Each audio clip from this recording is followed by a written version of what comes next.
కార్యకర్తలకు 18,000 వేతనం చెల్లించాలని డిమాండ్ చేస్తూ ఈరోజు చలో హైదరాబాద్ కార్యక్రమం చేపట్టడం జరిగింది.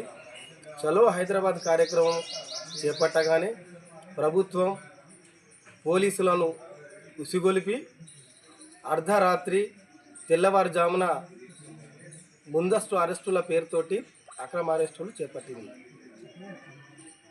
తెలంగాణలో కాంగ్రెస్ ప్రభుత్వం గెలిచిన తర్వాత ఆశా కార్యకర్తలకు 18,000 ఫిక్స్డ్ వేతనం ఇచ్చి పిఎఫ్, ఈఎస్ఐ, సాధారణ ప్రమాద బీమా ఈ తదితర సౌకర్యాలు కల్పిస్తామని ఎన్నికల ప్రచారంలో ముఖ్యమంత్రి రేవంత్ రెడ్డి గారు చాలా సందర్భాల్లో చెప్పారు.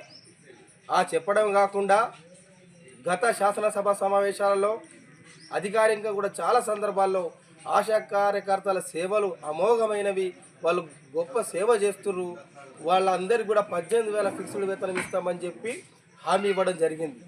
ఈ హామీ సంవత్సరం గడిచినా కూడా ఇప్పటి వరకు అమలు చేయలే. ఇచ్చినటువంటి ఈ హామీని అమలు చేయాలని ఆశా కార్యకర్తలు అనేక రూపాల్లో పోరాటాలు చేసి, ధర్నాలు చేసి, నిరసనలు చేసి ప్రభుత్వానికి తెలియజేసినప్పటికీ వాళ్ళు అమలు చేయకపోవడంతో చలో హైదరాబాద్ కార్యక్రమం చేపట్టడం జరిగింది.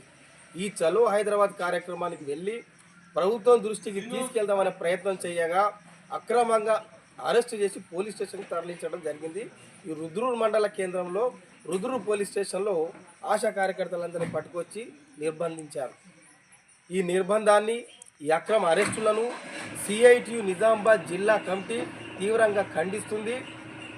ఇప్పటికైనా తెలంగాణ ప్రభుత్వం, రాష్ట్ర ముఖ్యమంత్రి రేవంత్ రెడ్డి గారు ఆశా కార్యకర్తలకు ఇచ్చినటువంటి 18,000 ఫిక్స్డ్ వేతనం హామీని నిలబెట్టుకోవాలని డిమాండ్ చేస్తూ ఉన్నాం. లేకపోతే ఈ అరెస్టులు, ఈ అక్రమ అరెస్టులు, ఈ నిర్బంధాలని ఆశా కార్యకర్తలకు ఇది కొత్తేం కాదు. కాబట్టి మళ్ళీ ఇటువంటి ప్రయత్నాలు కొనసాగిస్తే, ఈ ప్రయత్నం చేస్తే కనుక ఆశా కార్యకర్తల పోరాటాన్ని మరింత తీవ్రతరం చేస్తామని ఆశా యూనియన్ తరఫున సిఐటియు నిజామాబాద్ జిల్లా కమిటీ తరఫున తెలంగాణ ప్రభుత్వానికి, తెలంగాణ సీఎం రేవంత్ రెడ్డి గారికి విజ్ఞప్తి చేస్తూ ఉన్నాం.